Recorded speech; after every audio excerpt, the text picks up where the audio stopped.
Ropes Organization, Folkart Foundation, Indian Trust, Special Coaching to 8th, 9th and 10th class, Digital Virtual Learning. Bangarupalam, Palamanar, Gangavaram, and Petapanjani Mandals, Chittoor District, Andhra Pradesh. Donna Sekaran, Chairman. Dr. Sri Lata, Director. Hello everyone, welcome to Ropes Organization. My name is Mohan. I am going to teach mathematics. Previous video వరకు మనం ఒక question పేపర్ని తీసుకొని ఆ question పేపర్లో వచ్చే 32 questions వరకు అయితే డిస్కస్ చేసుకున్నాం.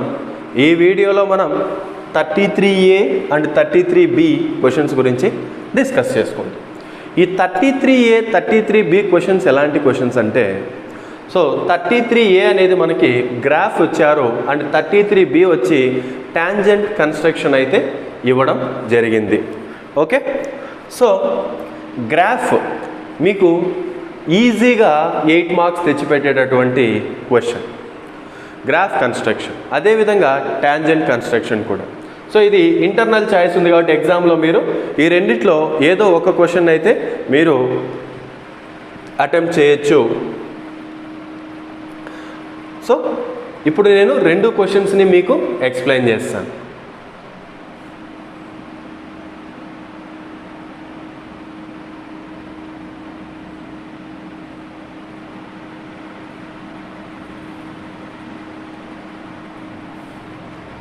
ఇక్కడ చూడండి, draw the graph of P of x is equals to x square minus x minus 6 and find the zeros of P of x అనే క్వశ్చన్ అడిగాడు అన్నమాట. ఓకే, సో గ్రాఫ్ కన్స్ట్రక్ట్ చేసి ఆ గ్రాఫ్ ద్వారా మనము సో ఈ పాలినోమియల్ క్వాడ్రటిక్ పాలినోమియల్ కదా, quadratic పాలినోమియల్కి వచ్చేటటువంటి ఆ 2 జీరోస్ని ఫైండ్ అవుట్ చేయండి అని అడుగుతాడు. సో ఈ క్వశ్చన్ చెప్తున్నాను కాబట్టి దీన్ని బేస్ చేసుకొని అయితే మనకు ఒక క్వశ్చన్ ఉంది. అదేంట్రా అంటే 1 mark question, just 1 word answer. Question ఏ విధంగా అడుగుతాడంటే, what is the graph of a quadratic polynomial అని అడుగుతాడు. ఆ క్వశ్చన్కి ఆన్సర్ అయితే పారాబోలా అని రాస్తే సరిపోతుంది. The graph of a quadratic polynomial is parabola. So the graph of a quadratic polynomial is parabola. అదేవిధంగా what is the graph of a linear polynomial లేదు linear equation in 2 variables okay అని అడిగినప్పుడు, so the graph of a linear polynomial is a line, straight line or a line. So ఈ question వచ్చింది కాబట్టి ఈ సందర్భంగా నేను మీకు ఆ క్వశ్చన్స్ని అయితే గుర్తు చేయడం జరిగింది. సరే, ఈ x square minus x minus 6 అనే ఈ పాలినోమియల్కి జీరోస్ అయితే మనం ఇప్పుడు ఫైండ్ అవుట్ చేద్దాం, అది కూడా గ్రాఫ్ ద్వారా.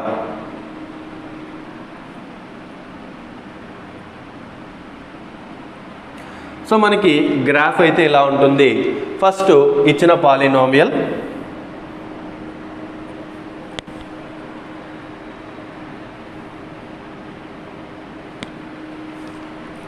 So given polynomial P of x is equals to x square minus x minus 6.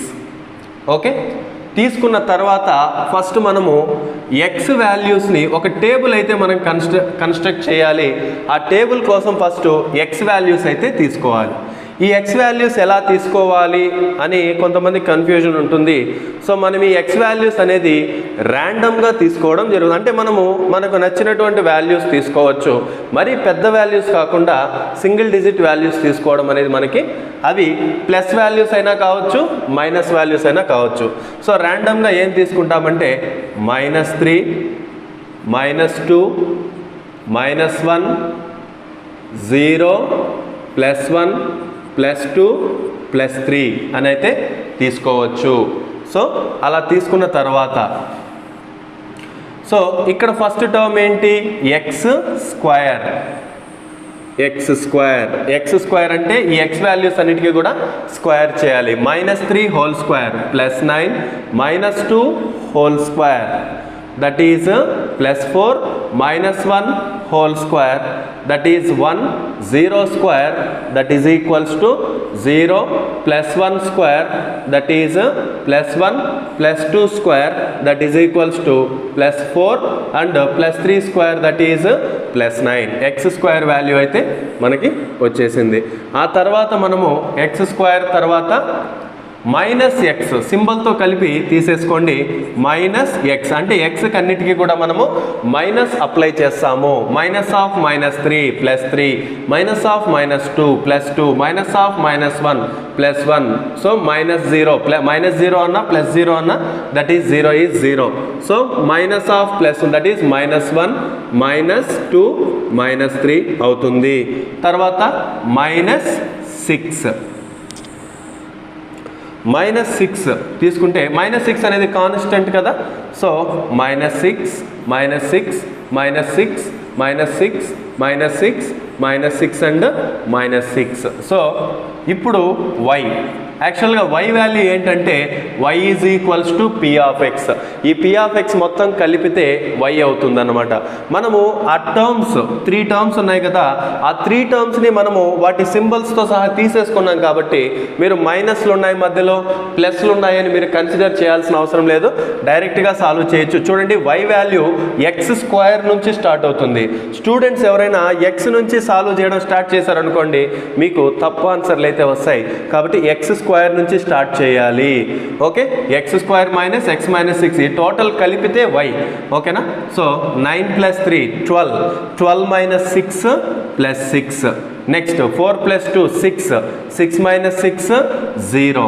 అదేవిధంగా 1 plus 1 2, 2 minus 6 minus 4, 0 plus 0 0 minus 6 minus 6, 1 minus 1 0, 0 minus 6 minus 6, 4 minus 2 2 plus 2 plus 2 minus 6 minus 4. అదేవిధంగా 9 minus 3 that is plus 6, plus 6 minus 6 0. So ఇలా వచ్చిందనమాట. ఇప్పుడు x, y points తీసుకుందాము. First point x minus 3 to plus 6, this is the first point, and second point minus 2 to 0, and third point minus 1 to minus 4. okay, fourth point 0 to minus 6. ఇక్కడ చూడండి. So point అంటే x value y value. Next x value plus 1 minus 6 plus 2 minus 4 plus 3 0. ఈ విధంగా మనము ఆ points అయితే తీసుకుంటాం. ఈ పాయింట్స్ తీసుకున్న తర్వాత ఇప్పుడు మనము గ్రాఫ్ షీట్ అయితే ఓపెన్ చేస్తాం. గ్రాఫ్ షీట్లో ఫస్ట్ మనము స్కేల్ అనేది ఖచ్చితంగా మెన్షన్ చేయాలి.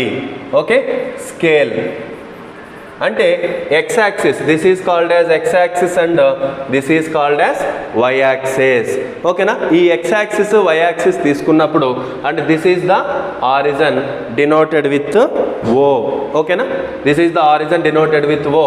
ఫస్ట్ స్కేల్ రాయాలి. స్కేల్ ఏమరా అంటే x యాక్సిస్ మీద ఉండేటటువంటి వాల్యూస్ ఎలా ఉన్నాయి. సో 1 1 ఇంక్రీజ్ అవుతూ ఉన్నాయి, 1 1 డిక్రీజ్ అవుతూ ఉన్నాయి. కాబట్టి ఇక్కడ in x axis, in x axis 1 centimetre equal to 1 unit అని రాస్తాం. అదేవిధంగా y వాల్యూస్ తీసుకున్నటువంటి y వాల్యూస్ కూడా సింగిల్ డిజిట్సే ఉన్నాయన్నమాట. కాబట్టి సింగిల్ డిజిట్స్ ఉన్నాయి కాబట్టి ఇక్కడ కూడా మనము in y axis 1 centimetre equal to 1 unit. ఇక్కడ నేను ఒక విషయం చెప్పదలుచుకున్నాను. సో కొంతమంది స్టూడెంట్స్ ఆ స్కేల్ విషయంలో చాలా కన్ఫ్యూజ్ అవుతూ ఉంటారు. స్కేల్ తీసుకోవడానికి ఏమైనా ఫార్ములాస్ ఉన్నాయా అనే డౌట్ కూడా చాలామంది స్టూడెంట్స్కి వచ్చింది. సో ఇక్కడే చెప్తున్నాను చూడండి, స్కేల్ తీసుకునే విషయంలో ఎలాంటి ఫార్ములాస్ లేవు. స్కేల్ అనేది ఏమరా అంటే మనకు వచ్చినటువంటి ఎక్స్ వాల్యూస్ని బేస్ చేసుకొని మనం ఎక్స్ యాక్సిస్ని అయితే కన్స్ట్రక్ట్ చేస్తాం. ఇప్పుడు చూడండి, x axis 1 centimetre equal to 1 unit. So 0కి రైట్ సైడ్ ఉండేదంతా పాజిటివ్ ఎక్స్ యాక్సిస్, 0కి లెఫ్ట్ సైడ్ ఉండేదంతా నెగిటివ్ ఎక్స్ యాక్సిస్. కాబట్టి 1 1 డిఫరెన్స్ తీసుకోవాలి. అంటే +1 +2 +3 +4 +5 ఇలా తీసుకుంటాం. నెగిటివ్ సైడ్కి వచ్చేసరికి -1 -2 -3 -4 ఈ విధంగా తీసుకోవడం జరుగుతుంది. ఇక్కడ మన మెయిన్ ఎయిమ్ ఏంటంటే ఇవన్నీ ఒక ఆర్డర్లో ఉండాలి. And at the same time ఆ ఎక్స్ వాల్యూస్ ఉన్నాయి చూసారా, ఆ ఎక్స్ వాల్యూస్ అన్నీ కూడా ఇక్కడ డిస్ప్లే అవ్వాలి. సో -3 నుంచి +3 వరకు ఉంది, ఆ వాల్యూస్ అన్ని ఇక్కడ డిస్ప్లే అవుతున్నాయి. అండ్ ఇక్కడ ఉన్నటువంటి వాల్యూస్ అన్ని ఇక్కడ ఉన్నటువంటి వాల్యూస్, అక్కడ ఉన్న వాల్యూస్ కాదు, ఇక్కడ ఉన్నటువంటి వాల్యూస్ అన్ని కూడా ఒక ఆర్డర్లో ఉండాలి. ఓకేనా, అది మెయింటైన్ చేస్తే సరిపోతుంది. ఇప్పుడు y యాక్సిస్ మీద ఉన్నటువంటి వాల్యూస్, y యాక్సిస్ మీద 1 సెంటీమీటర్ ఈక్వల్ టు 1 యూనిట్ తీసుకున్నాం కదా.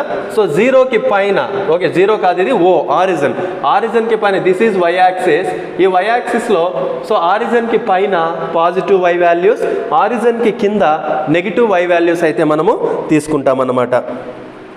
Okay, so that is +1 +2 +3 +4 +5 and so next value వచ్చి +6. అదేవిధంగా ఇక్కడ తీసుకున్నట్లయితే -1 -2 -3 -4, ఓకే -4 అండ్ ఇంకొదైనా వాల్యూ వస్తే -5. ఇక్కడ మీరు జాగ్రత్తగా గమనిస్తే +5కి అయితే మనకి ఆ ప్లేస్ అయితే ఉంది, కానీ +6కి ప్లేస్ లేదు. అలాంటప్పుడు చాలామంది స్టూడెంట్స్ అయ్యో ప్లేస్ లేదు ఇప్పుడు ఎలా అని ఫీల్ అయ్యే ఛాన్స్ ఉంది. సో స్కేల్ అనేది ఎక్స్ యాక్సిస్కి 1 సెంటీమీటర్ ఈక్వల్ టు 1 యూనిట్ తీసుకున్నాం కదా అని చెప్పి వై యాక్సిస్కి కూడా అంతే తీసుకోవాలనేది మనకి రూల్ లేదన్నమాట. So in y axis 1 centimetre equal to 2 units కూడా మనము తీసేసుకోవచ్చు. ఓకేనా, 1 యూనిట్ కాదు 2 యూనిట్స్గా కూడా మనము తీసుకోవచ్చు. సో 2 యూనిట్స్ తీసుకున్నట్లయితే దట్ ఈజ్ 2 4 6 8 10. ఓకేనా, ఇక్కడికి వచ్చేసరికి -2 -4 -6 -8 -10. ఇప్పుడు చూడండి మనకి y వాల్యూస్ చూడండి 6 4 ఇవి ఉన్నాయి, ఆ వాల్యూస్ అన్ని ఇక్కడ మనకి డిస్ప్లే అవుతూ ఉన్నాయి. ఓకేనా, this is +2 +2 and this is +4 +6 +8 +10 -2 -4 -6 -8 and -10 అయితే రావడం జరిగింది. అంటే మీకు ఇప్పటికీ అర్థమైంటుంది scale is flexible. Okay, scale అనేది మన రిక్వైర్మెంట్కి అనుగుణంగా మనము చేంజ్ చేసుకోవచ్చు. 1 యూనిట్ తీసుకున్నామంటే డిఫరెన్స్ 1 1 రావాలి, 2 యూనిట్స్ తీసుకుంటే డిఫరెన్స్ 2 2 రావాలి. స్కేల్ అనేది టోటల్గా అవర్ ఇంటెలిజెన్స్ అన్నమాట. ఇక్కడ వచ్చినటువంటి వాల్యూస్ని బేస్ చేసుకొని మనము స్కేల్ని చేంజ్ చేసుకొని కూడా చేంజ్ చేసుకోవచ్చు. ఓకేనా, సరే చేంజ్ చేసుకున్నాం, 2 2 యూనిట్స్ తీసుకున్నాం కదా. తీసుకున్నప్పుడు ఇప్పుడు పాయింట్స్ అయితే ప్లాట్ చేద్దాం. -3, +6, x value -3, y value +6. So -3, +6 ఇక్కడ వస్తుంది అనమాట పాయింట్. అదేవిధంగా నెక్స్ట్ వన్ వచ్చి -2, +0. So x value -2, y value 0, అంటే that point is lies on x axis. ఓకేనా, next -1, -4, x value -1, y value -4. Next 0, -6, x value 0, y value -6. అదేవిధంగా x value 1, y value -6, x value 1, y value -6. అదేవిధంగా x value 2, y value -4, 2 -4, x value 2, y value -4. So x value 2, y value -4. అదేవిధంగా x value 3, y value 0, x value 3 and y value 0 ఇలా తీసుకుంటాం అన్నమాట. ఇప్పుడు smooth hand hour అంటే చేత్తోనే ఆ points అన్నిటిని 1 by 1 జాయిన్ చేయాలి. సో జాయిన్ చేస్తే సో ఇలా జాయిన్ అయిందన్నమాట. యాక్చువల్గా పారాబోలా షేప్ ఎలా వస్తుందంటే ఇలా వస్తుంది.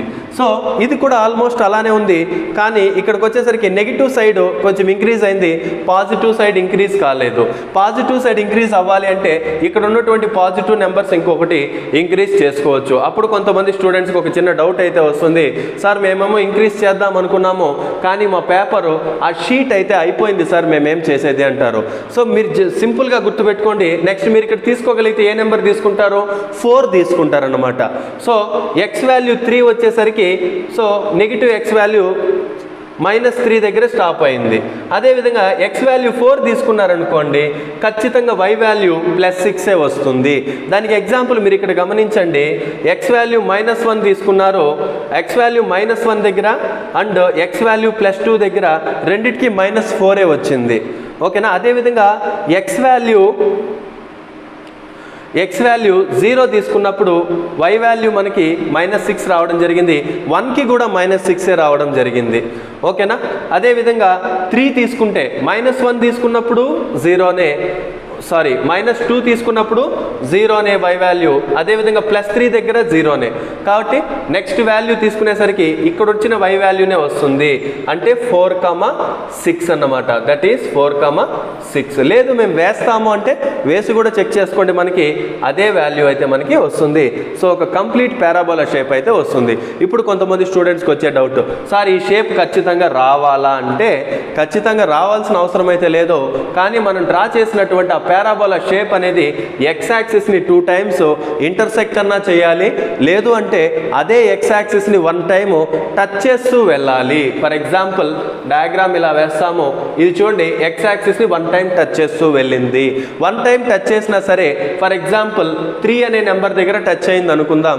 సో 1 టైమే టచ్ అయింది కదా, అంటే ఆ పాలినోమియల్కి ఒక 0నే ఉంటుంది కదా అనడానికి వీలు లేదండి. ఎందుకంటే that polynomial is a quadratic polynomial. ఎందుకు క్వాడ్రటిక్ పాలినోమియల్?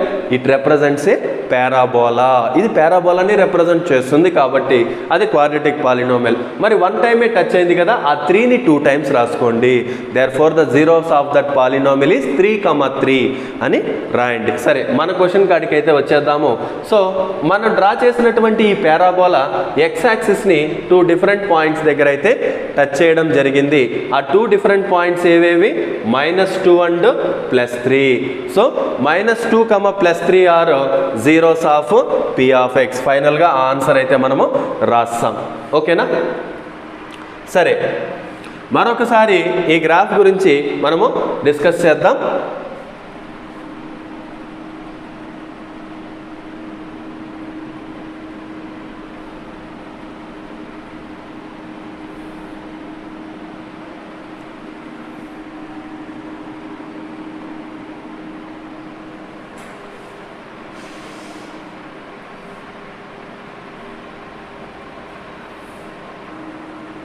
ఇప్పుడు 33B క్వశ్చన్ అయితే మనము ఒకసారి డిస్కస్ చేద్దాం. 33B క్వశ్చన్లో ఏమి ఇవ్వడం జరిగింది అంటే, draw a tangent to a circle.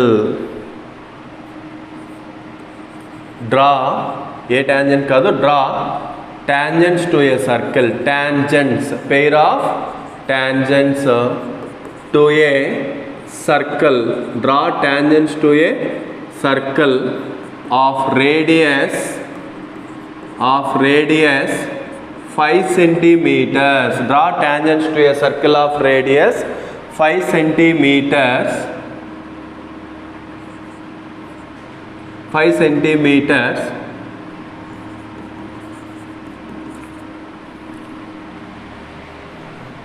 which is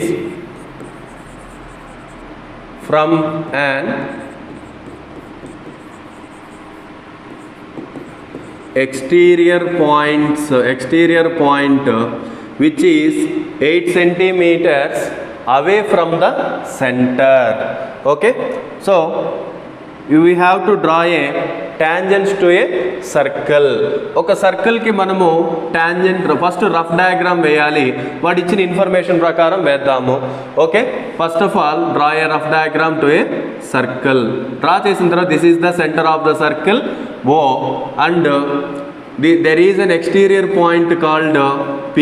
So the radius of the circle is 5 centimeters and the distance between center and exterior point is 8 centimeters. So ఈ exterior point నుంచి circle కి 2 tangents draw చేయాలి.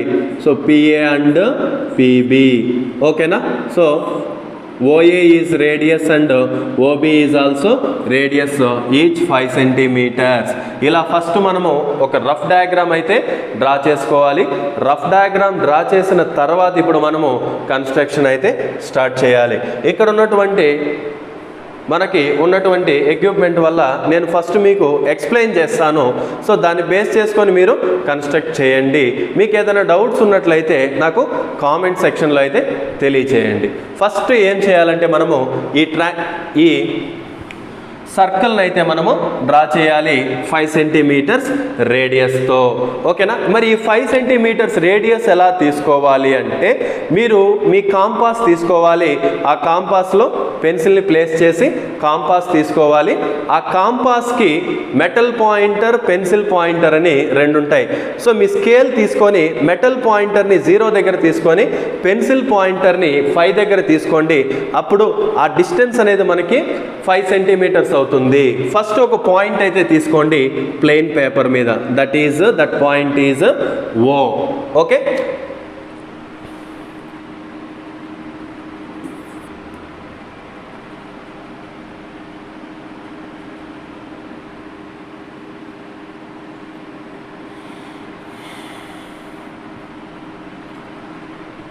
So 5 centimeters radius, draw a circle. Okay, draw a circle of radius 5 centimeters and consider this is the center of the circle.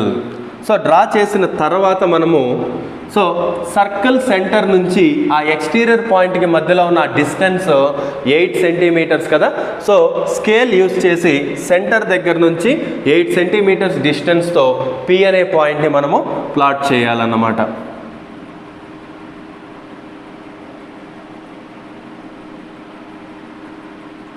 So చూడండి, so scale తీసుకొని from this, okay, so consider it as 8 centimeters.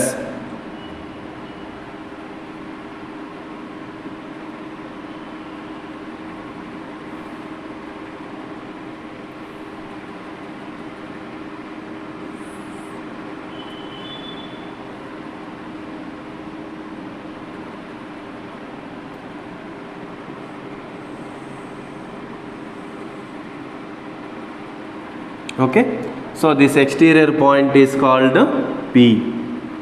This is P. ఆ తర్వాత ఏం చేయాలంటే draw a perpendicular bisector to the given line segment OP. So how to construct a perpendicular bisector. So ఒక perpendicular బైసెక్టార్ని ఎలా construct చేయాలి అంటే first మీ కాంపాస్ తీసుకోండి. కాంపాస్ తీసుకొని ఈ OP ఉంది కదా, ఈ OPలో more than half, OP length ఎంత 8 సెంటీమీటర్స్, 8 సెంటీమీటర్స్లో మోర్ దెన్ హాఫ్ తీసుకోవాలి. మోర్ దెన్ హాఫ్ అంటే హాఫ్ ఆఫ్ 8 ఎంత 4, అంటే మోర్ దెన్ హాఫ్ అంటే 5 or 6 తీసుకోవాలని చాలామంది స్టూడెంట్స్ అనుకుంటుంటారు. అసలు మోర్ దెన్ హాఫ్ తీసుకోవడానికి మనకు ఎలాంటి లెంగ్త్ అవసరం లేదనమాట. సో మెటల్ పాయింటర్ని P మీద పెట్టి పెన్సిల్ పాయింటర్ని ఇక్కడ ప్లేస్ చేశారనుకోండి, ఈ డిస్టెన్స్ మనకి మోర్ దెన్ హాఫే అవుతుంది కదా. Okay, so take the radius more than half with centre P, draw an arc upwards and draw an arc downwards and with centre O same radius, cut that arc upwards and cut that arc downwards. ఓకేనా? So ఇప్పుడు draw చేసినటువంటి ఈ 2 intersecting points ద్వారా మనము ఒక line అయితే draw చేద్దాం. So this one becomes the perpendicular bisector of this line OP. ఓకేనా? So this perpendicular bisector intersects OP at some point called M. Okay, with M అని తీసుకున్నప్పుడు ఇప్పుడు with centre M of radius OM or MP అని తీసుకొని so draw another circle of radius OM.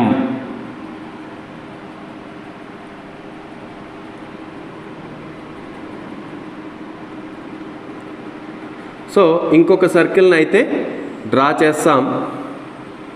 మనం draw చేసినటువంటి ఆ circle మన previous సర్కిల్ని 2 different points దగ్గర ఇంటర్సెక్ట్ చేస్తుంది.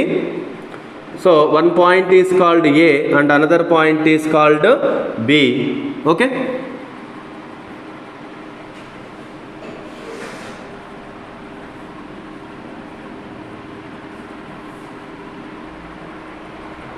So again I explain.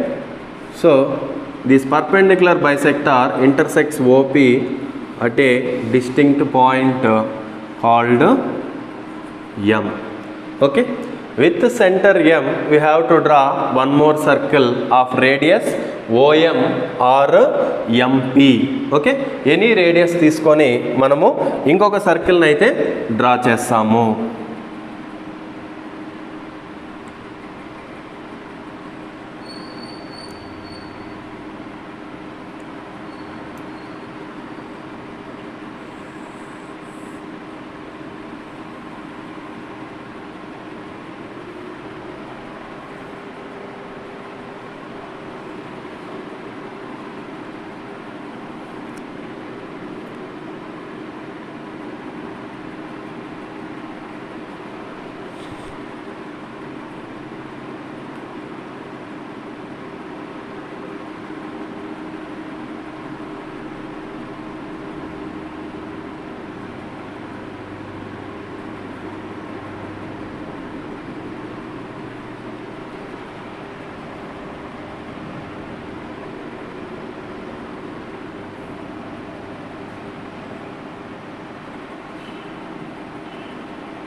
So this is the model of the given figure. Okay, మనం draw చేసినటువంటి సెకండ్ సర్కిల్ ఫస్ట్ సర్కిల్ని 2 different points దగ్గర అయితే ఇంటర్సెక్ట్ చేస్తుంది. Those points are called A and B. So by using scale join PB and PA. Okay, this is how to construct 2 tangents to the given circle. So ఈ వీడియోలో మనము ఈ construction అనేది ఒక model డయాగ్రామ్గా అయితే మనము వేయడం జరిగింది. సో ఇందులో మీకు ఏదైనా అర్థం కాని పోర్షన్ ఏదైనా ఉంటే ఖచ్చితంగా మేము నెక్స్ట్ వీడియోలో అయితే మీకు ఖచ్చితంగా ఎక్స్ప్లెయిన్ చేయడం జరుగుతుంది. మీకు ఏదైనా డౌట్స్ ఉన్నట్లయితే కామెంట్ సెక్షన్లో పోస్ట్ చేసినట్లయితే ఖచ్చితంగా మేము వాటికి రెస్పాండ్ అవుతాం. Thank you.